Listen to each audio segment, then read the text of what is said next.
السلام علیکم۔ دو ٹوک کے ساتھ میں ہوں وقار الحسن۔ اس وقت ملک میں جاری سیاسی ہلچل کے بعد مختلف جانب سے یعنی اپوزیشن ہو یا حکومت ہو ان کی جانب سے اپنی اپنی چالیں چلنے کا سلسلہ جاری ہے۔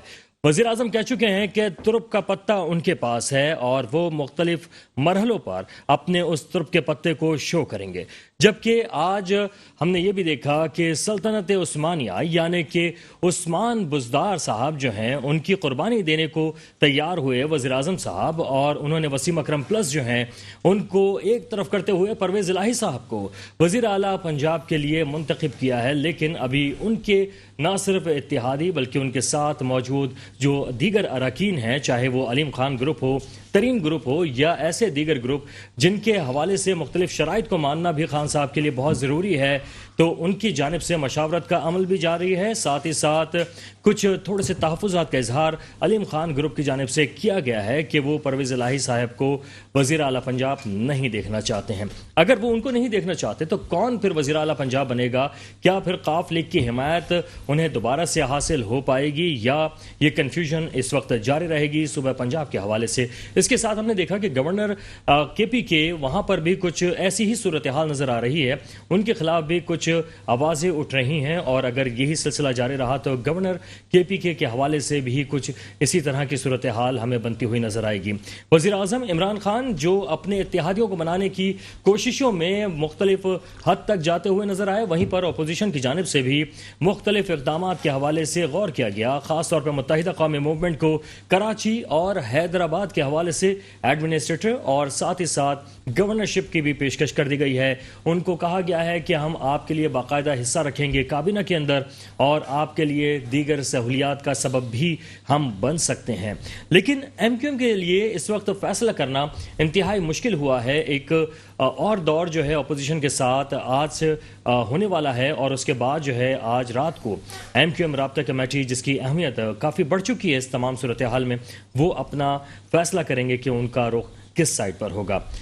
اگر دیکھا جائے سیاسی اعتبار سے تو اگر وہ پی ٹی آئی کا ساتھ دیتے ہیں تو اس وقت سندھ حکومت جو ہے ان کے لیے مشکلات کا سبب بن سکتی ہے، جیسے کہ ہم نے ماضی میں دیکھا کہ جب وہ احتجاج کرنے کے لیے گئے تو ان کے ساتھ کیا سلوک کیا گیا، اور اسی طریقے سے اگر وہ ایم کیو ایم ساتھ دیتی ہے صوبائی حکومت کا یعنی کہ پاکستان پیپلز پارٹی کا، تو اس وقت وفاق کی جانب سے ان کو کیا رد عمل کا سامنا کرنا پڑ سکتا ہے یا آئندہ آنے والے وقت میں واضح ہو جائے گا۔ لیکن کیا ایم کیو ایم ساتھ کس کا دے گی، اس پر بھی ہم تجزیہ جانیں گے، اور ساتھ ہی ساتھ جو ملک کی معاشی صورتحال ہے، معیشت کی جو رفتار ہے وہ کہاں پہ پہنچی ہے، کیا بہتری کی جانب ہے، یا ہم نے اس کو دیکھا کہ جہاں عوام پریشان ہے تو معاشی اشاریہ جو ہیں وہ کیا مثبت ہی ہیں ابھی بھی، یا ان کے اندر بھی کچھ اتار چڑھاؤ دیکھا جا رہا ہے۔ اس پر ہم بات کریں گے۔ ہمارے ساتھ موجود ہیں جناب طاہر رضوی صاحب، تجزیہ کار ہیں۔ جناب بہت شکریہ طاہر صاحب، آپ تشریف لائے، اور اس وقت جو ملک کی ساری صورتحال ہے وہ آپ دیکھ ہی رہے ہوں گے کہ کہاں پہ پہنچ چکی ہے۔ اور شارق وقار صاحب ہیں، معاشی تجزیہ کار ہیں۔ جناب بہت شکریہ شارق صاحب، معاشی صورتحال اور اشاریوں پہ ضرور ہم بات کریں گے، ایک عام آدمی کو کتنا ریلیف ملا اس پر بھی ہم بات کریں گے۔ طاہر صاحب، گفتگو کا آغاز آپ سے کریں گے۔ اس وقت آپ نے دیکھا ساری صورتحال جو بنی ہوئی ہے اور ملک میں ایک ہجانی سی کیفیت ہمیں نظر آتی ہے، تو کیا خدا نخواستہ اس وقت تصادم کی طرف ملک تو نہیں بڑھ رہا؟ تصادم کی طرف بھی جا رہا ہے، اور صورتحال بڑی افسوسناک ہے۔ جس ڈگر پہ آج اس سیاست نے ہمارے ملک کو لا کے کھڑا کر دیا ہے، وہاں پہ جا کے شرم سے سر جھک گیا ہے کہ اتنے سینئر پولیٹیشین جو کہ تین مرتبہ جن کی گورنمنٹ آ چکی ہیں، جو 40 سال پرانی جماعتیں ہیں، وہ جماعتیں اقتدار کی رسہ کشی میں اس طرح بے چین ہو رہی ہیں کہ جیسے کوئی چھوٹا بچہ اپنے دودھ کے لیے بھی بے چین نہیں ہوتا۔ اور یہ پوزیشن جو ہے نا، یہ بہت ہی بری اور سب سے بڑی افسوسناک جو صورتحال ہے، ایک جماعت کے اندر دو جماعتیں بنی ہوئی ہیں، تین جماعتیں بنی ہیں، یعنی کوئی بات ہی نہیں رہی۔ لیٹ سپوز کہ اگر کوئی منحرف گروپ ہے اس کا پی ٹی آئی کا، تو بھائی آپ کو جا کے کہیں چھپنے کی کیا ضرورت ہے؟ جو آدمی حق پہ ہوتا ہے وہ تو سب کے سامنے آ کے ببانگے دوہل بول رہا ہوتا ہے کہ آئی ایم رائٹ، میں اس چیز سے اتفاق نہیں کرتا۔ آپ چھپ کے بیٹھے ہو، آپ جا کے دیکھیں آپ خود بیٹھ کے اور آپ یہ کہتے ہیں کہ جی میں اس چیز سے متفق نہیں ہوں، تو ایک الگ چیز تھی، لیکن آپ کسی کی گود میں جا کے آپ کو ایک مینڈیٹ ملا ہے اور اس مینڈیٹ کی بھی آپ خلاف ورزی کر رہے ہیں، آپ 62 ایک چکر میں بھی پڑھ رہے ہیں۔ میں اس پہ کوئی تبصرہ نہیں کر رہا کہ پڑھیں گے یا نہیں پڑھیں گے، لیکن جس طرح کی سیاست میں آج ملک کی دیکھ رہا ہوں نا، یہ ملک کو بہت عجیب و غریب ڈگر پہ لے کے جا رہی ہے۔ یہی سارے تھے جو رو رہے تھے عمران خان نے یہ کر دیا, عمران خان نے وہ کر دیا, اتنی مہنگائی. آج ان کو عوام کا درد نہیں ہے. مجھے بتائیں پیٹرول کی قیمت کم ہو گئی ہے, ملک میں نوکریاں روڈ پہ بہہ رہی ہیں, ملک کی عوام جو ہے وہ بالکل سکھی ہو گئی ہے کہ یہ اپنے اقتدار کی رسا کشی میں بالکل بھول گئے کہ غریب عوام کا کیا حال ہے, بالکل بھول گئے کہ ہم یہ چیزیں, میرا بچہ, میری فیملی, میرے لوگ جب وہ یہ دیکھتے ہیں کہ جی یہ ہو رہا ہے تو مطلب میں اپنے بچوں کو کیا بتاؤں کہ یہ ہمارے اتنے سینئر پولیٹیشین ہیں, سر بلکہ 40 سال ہو گئے. اگر ہم ان کی گفتگو اور ان کے لہجہ دیکھیں, خان صاحب نے جہاں پر چور چور اور چوہے تک کہہ دیا سیاستدانوں کو, مریم نواز صاحبہ جو ہیں آج اور کل جو جلسہ انہوں نے کیا ہے اس میں جاہل احمق کے القابات انہوں نے دے دیے. سر کیا دیکھ رہے ہیں, بلاول بھٹو صاحب کو دیکھیں تو کر کے بات کریں, سر یہ کہاں جا رہی ہے سیاست؟ یہ دیکھیں یہ سیاست جو ہے نا, میں بتا رہا ہوں نا کہ یہ اس ڈگر پہ اور اس نہج پہ ملک کو لے کے جا رہی ہے جہاں پر اب جو ہے نا پورا نظام بدلنے کا وقت آ گیا ہے. میری نظر میں تو نظام بدلنے کا وقت آ گیا ہے, اور جب تک یہ نظام نہیں بدلے گا, جب تک سزا نہیں ملے گی اور سزا اور جزا کا نظام نہیں ہوگا, یہ اسی طرح ہوگا, اسی طرح منحرف ہوں گے, اسی طرح بکیں گے, بک رہے ہیں باقاعدہ. مطلب کتنی کرپشن ہوگی. اب آپ کے خیال میں جو پیسے دیے گئے ہیں, جس کو بھی پیسے دیے گئے بانٹنے کے لیے, سب سے پہلے تو اس نے اپنے پاس رکھے ہوں گے, پھر اس کے بعد اس کو ترو کیا ہوگا آگے. اور سب سے افسوسناک بات میں یہاں آپ کو ضرور بیان کروں گا, جس ایک سرپرائز کے لیے کہا جا رہا تھا یا جس پتے کے لیے کہا جا رہا تھا پتا دکھائیں گے, وہ پتا تو لفافے کے اندر ہی ہے, ہم نے تو دیکھا ہی نہیں پتا کہاں ہے. نہیں, وہ کہہ رہے ہیں چیف جسٹس صاحب جو ہیں ان کے سامنے وہ پیش کرنے کا انہوں نے وہ پیش کریں, اور دس از ویری سیریس میٹر. اگر ہمارے ملک کو, میں تو کہتا ہوں اس پر آرٹیکل 6 لگنا چاہیے کہ اگر ہمارے ملک کی گورنمنٹ کو کمزور کرنے کے لیے, ہمارے ملک میں مداخلت کرنے کے لیے کسی نے ایسا قدم اٹھایا ہے تو اس کو قرار واقعی سزا ملنی چاہیے. اس ملک کو بھی پورا کلیئر پیغام دینا چاہیے کہ جناب وہ زمانے نہیں, اب جب جہاز آتا تھا بندہ بیٹھتا تھا چلا جاتا تھا, وہ زمانے نہیں ہے جس پر جب ایک ٹیلی فون پہ جو ہے ہمارا وزیر اعظم تبدیل ہوتا تھا. ہماری خودداری کب تک, اور اب سوشل میڈیا ہے. پہلے تو اس کا مطلب آپ سمجھتے ہیں کہ خارجہ پالیسی جو ہے مضبوط ہو رہی ہے؟ بالکل مضبوط ہونی چاہیے, اسٹینڈ لینا چاہیے. شارق وقار صاحب, اس وقت مہنگائی کی ایسی صورتحال تھی کہ لوگ جو ہیں پریشان تھے اور ایسا لگ رہا تھا ملک بدحال ہو چکا ہے, لیکن اچانک جو یہ جلسے جلوس شروع ہوئے, مہنگائی کہاں چھپ گئی؟ مہنگائی چھپ کہیں نہیں کہ مہنگائی موجود ہے ابھی بھی. اچھا. اور عام آدمی کے لیے یقیناً موجود ہے, جو مڈل کلاس کے لوور مڈل کلاس طبقہ ہے. اب یہاں سارا مسئلہ یہ ہے کہ اس شور شرابے کے اندر شاید اس سے توجہ کچھ ہٹ گئی ہے, لیکن ساتھ ساتھ میں تھوڑی سی چیزیں یہ بتانا چاہوں گا کہ اس حکومت نے کچھ کام اچھے کیے ہیں, اور چاہے وہ شاید سامنے نہیں آ پا رہے کیونکہ شاید انہوں نے جو دکھانے والے کام تھے وہ زیادہ نہیں کیے. کیونکہ جب پیسہ کہیں بچتا ہے, پیسہ آتا ہے تو زیادہ نظر آتا ہے, لیکن جب پیسہ بچ رہا ہوتا ہے, اس کو سیونگز کہتے ہیں, وہ شاید اتنی زیادہ وضاحت کے ساتھ نہیں آتی. پاکستان نے گزشتہ سال 18 ارب ڈالر کا تیل منگایا ہے, جو ماضی میں کبھی بھی 11 ارب ڈالر سے زیادہ نہیں ہوا. اس کا مطلب ہے استعمال بڑھا ہے. 23,000 میگا واٹ بجلی پیدا کی اور استعمال کیا ہے, جو پہلے کبھی بھی نہیں ہوئی. ٹھیک ہے جی. خوراک بھی ہم نے 8 ارب ڈالر کی منگائی ہے اور کھائی ہے, جو پاکستان کی تاریخ میں کبھی بھی 5 ارب ڈالر سے زیادہ نہیں دی.